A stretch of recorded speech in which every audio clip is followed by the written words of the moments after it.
사회에 보신 우리 장창수 목사님도 교수님이고 또 좋은 강의를 하시는 분이기 때문에 내가 사회를 보고 우리 장창수 목사님 강의를 했으면 좋겠다, 그런 생각이 좀 들었습니다. 얼마 전에 필리핀을 다녀오게 되었습니다. 또 베트남을 다녀오게 되었습니다. 또 튀르키예를 또 다녀오게 되었습니다. 그 제3세계를 갔다 올 때마다 느끼는 게 있습니다. 3세계는 우리 대한민국보다 못 사는 나라다, 이렇게 생각합니다.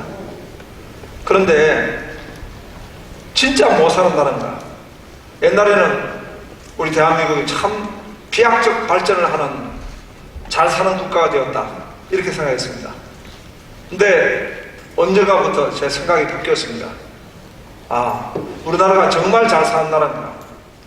필리핀이나 베트남, 인도네시아, 이 나라들의 공통점이 있습니다. 밤에 나가면은 길에 아이들이 버글버글합니다.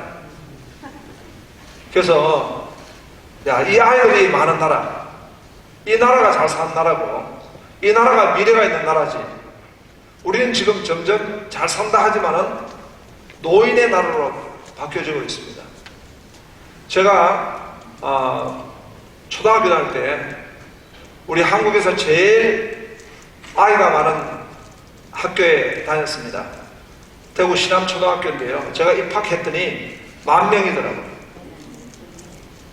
그 클래스가 충당이 안 돼가지고 100명씩 3부제를 했습니다. 1학년 때 100명씩 3부제.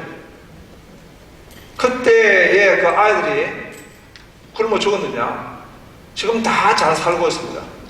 산업의 여건으로 대한민국 발전에서 크게 기여한 세대가 되었습니다. 지금 우리는 어떻습니까? 오늘 제가 잠깐 나누고자 하는 발제는 저출산 문화에 대한 교회의 반성입니다. 우리나라는 인구가 이제 절벽 인구입니다. 저출산의 문제는 사회적 문제, 나아가서 경제적 문제, 나아가서 국가 미래의 문제가 되었습니다. 생육하고 번성하여 땅에 충만하라, 하나님의 명령, 문화 명령을 가지고 우리가 검토해야 한다 싶습니다. 문화 명령에 대한 하나님 나라 관점은 개혁주의 신학적 성찰이 필요하고, 문화를 형성하고 있는 저출산의 문제, 예언자적인 성찰이 필요하고, 목회적 성찰이 필요하다. 대안으로서의 샬롬 부흥 프로젝트를 말씀드리고자 합니다. 저출산의 현실과 문화적 배경은 지금 0.78로 전락하고만 출산율입니다. 산하제한 정책, 1961년도 산하제한 정책, 1996년도에 산하정책 폐지였는데요. 1996년도에 산하제한 정책 폐지였는데요.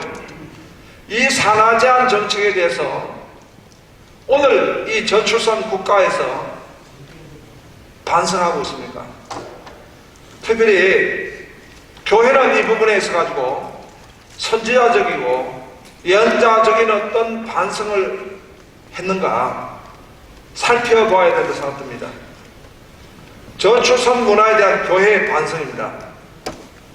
크리스토프 도스는 문화라고 하는 것은 사회적 생활 양식이다, 기독교 문화의 가장 고차원적인 역할을 하는 것인데, 묵은 땅에서 새로운 문화를 일으켜 세우는 것이 우리 기독교 세관입니다. 그런데 저출산 문화에 대한 개혁주의 신학적 성찰을 할 필요가 있는데요. 하나님은 문화 명령을 하셨습니다. 이 문화 명령은 종교 명령으로서 하나님께 반응할 수 있는 신앙적 존재인 것이고, 문화 명령은 출산의 명령, 문화 창달의 명령, 번성의 약속을 하신 겁니다.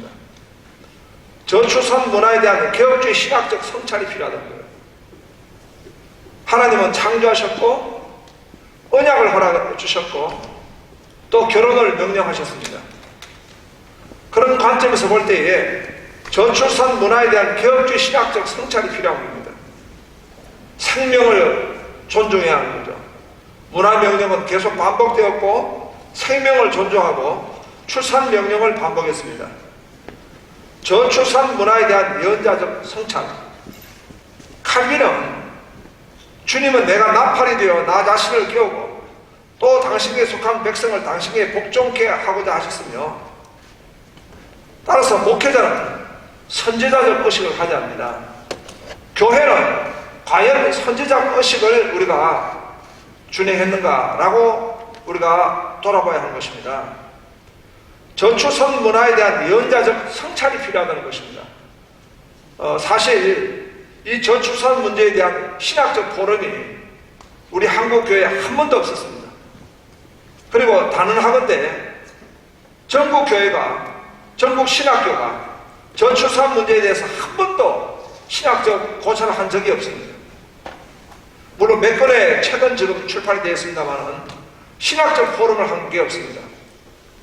그러니까 우리가 칼빈주의적 성찰을 볼 때 모든 영역이 하나님의 주권인데, 우리가 과연 오늘 이 땅에 이루어진 문제에 대해서 선지자적이고 예언자적인 어떤 성찰을 했는가 돌아보게 되는 것입니다. 산하 제한 정책에 대한 문제에서 1961년에 시작된 산하 제한 정책이 1996년에 급기야에 인구 성장률이 1% 이하로 내려가면서 폐지하게 되었다는 것은 35년 동안 저출산 문화 기운동에 계속해서 이것을 장려하고 이것을 형성했다는 것입니다. 얼마나 이것이 심각한 문제였는가. 그동안 한국교회는 이 일에 침묵했던 것입니다. 선지자적 역할을 포기했다 보여주는 것입니다. 많은 이제 국가 정책이나 또 심지어는 교회도 이런 어떤 이론을 받아들인 것이 있는데, 그것이 바로 멜서스의 인구론입니다. 멜서스의 인구론에서 우리가 잘 아는 거 아니겠습니까? 식량은 산수를 급수적으로 증가하지만은 인구는 기하급수적으로 증가하기 때문에, 쉽게 말하면은 이렇게 인구가 많이 성장하면은 앞으로 뭘 먹고 사냐 이 말입니다. 그런데 이 멜서스도 목사님입니다, 사실은. 근데 이분의 어떤 신학적 관점은 전혀 나는 개혁주의적이지 않다, 이렇게 보여집니다.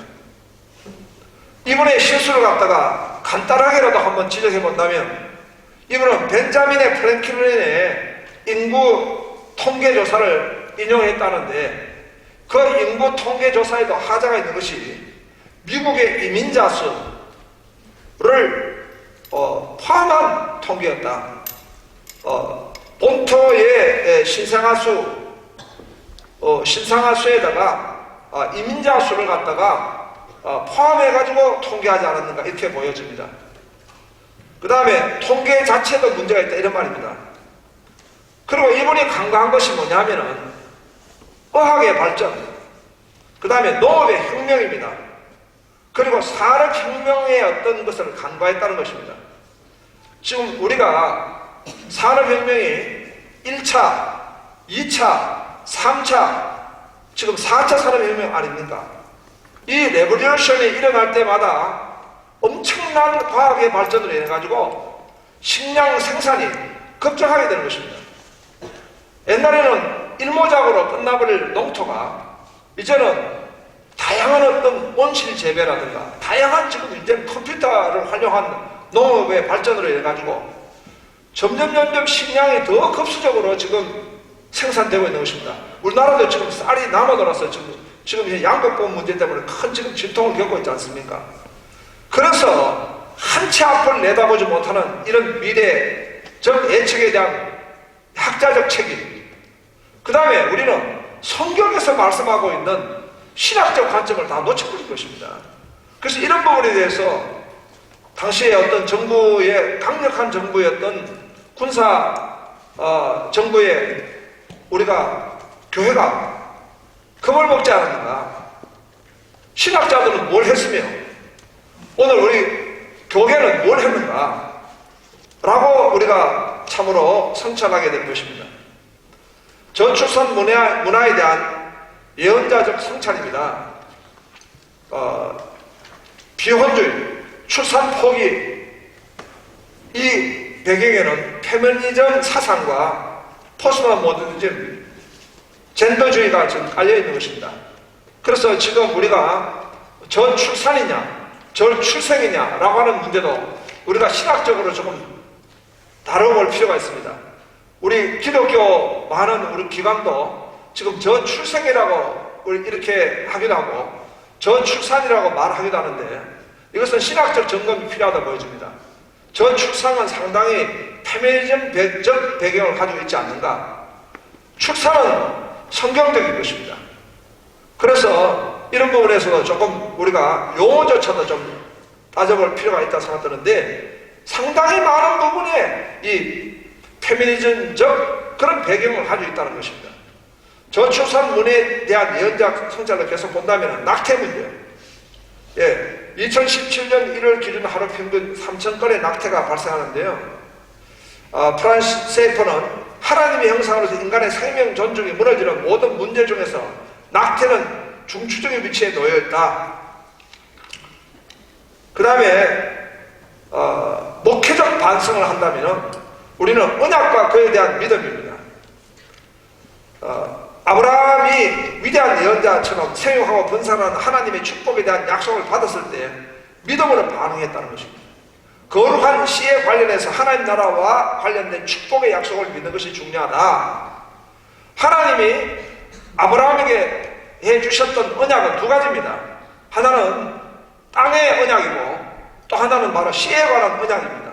그만큼 이 출산, 그 다음에 다음 세대에 대해서 하나님의 언약으로 이 부분에 얼마나 중요하게 말씀하시냐 이겁니다. 정부의 산하 정책을 발표했을 때 우리 목회자들은 그 정책에 관해서 하나님 나라의 관점으로 조명했는가? 그리고 이것을 비판적으로 접근했느냐라고 하는 것입니다.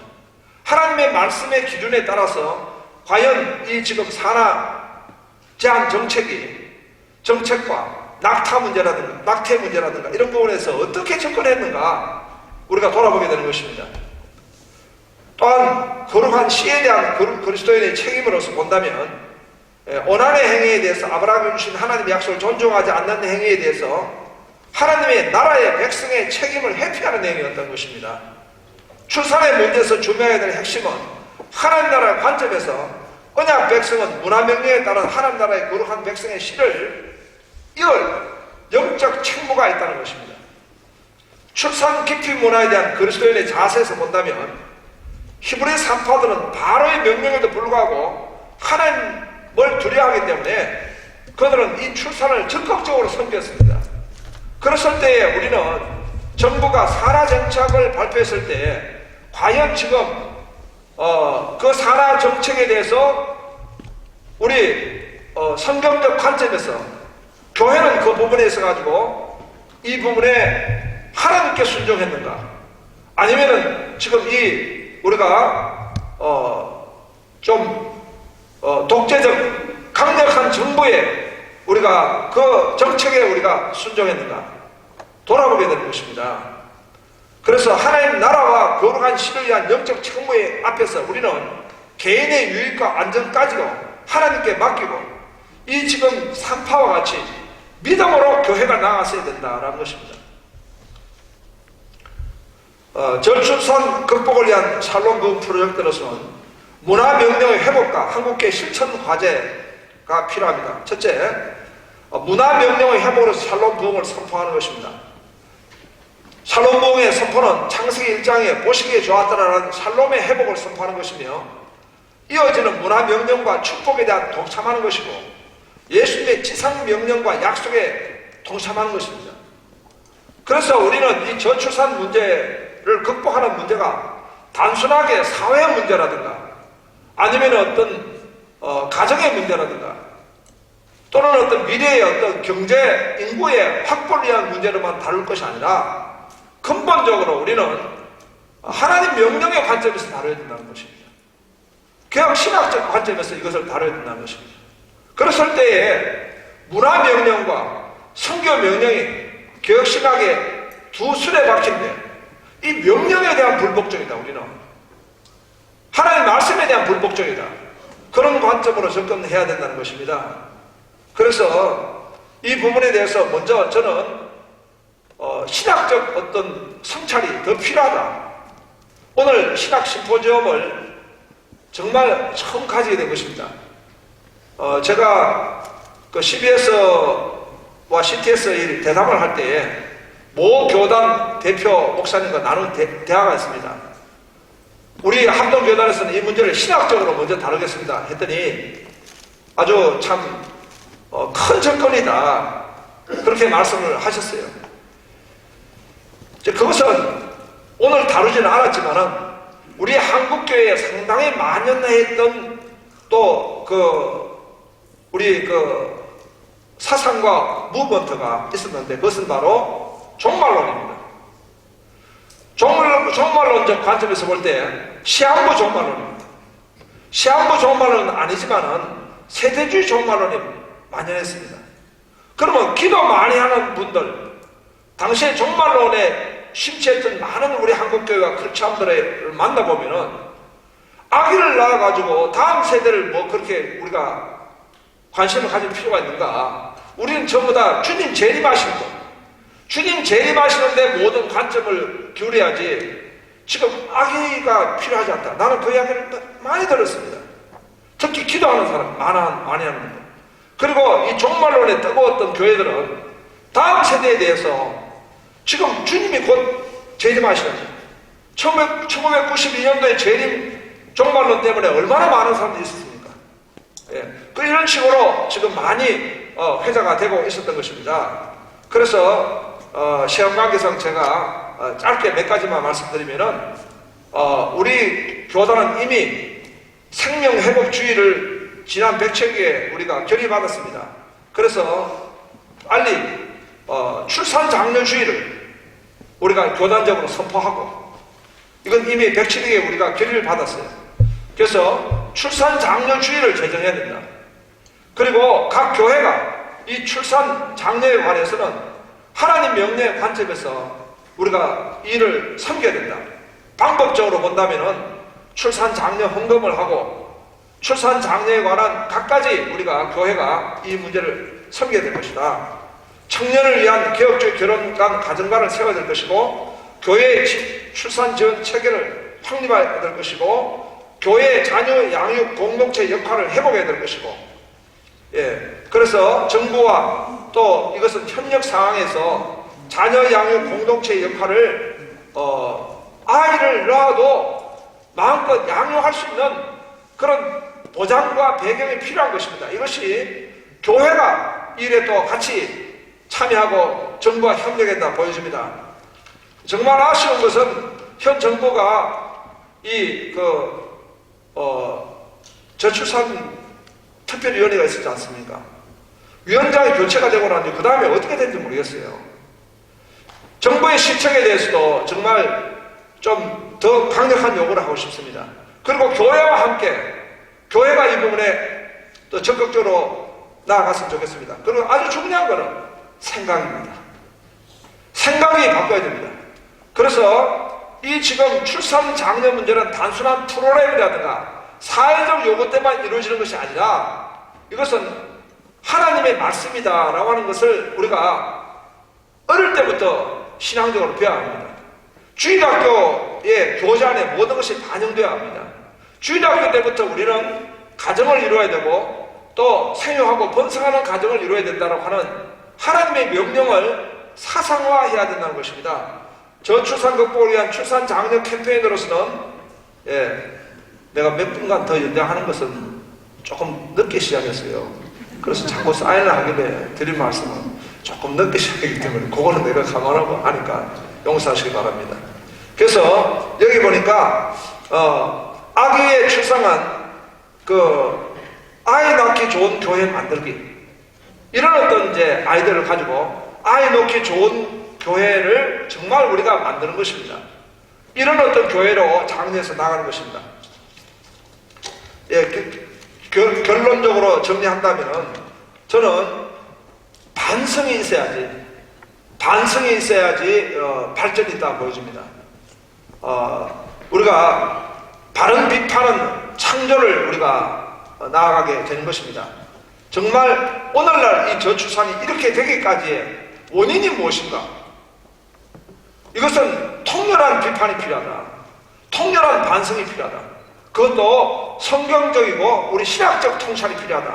이런 부분에서 저는 문제를 제기하고 또 오늘 계속 이어질 우리 강의를 통해서 많은 해법을 얻기를 원합니다. 감사합니다.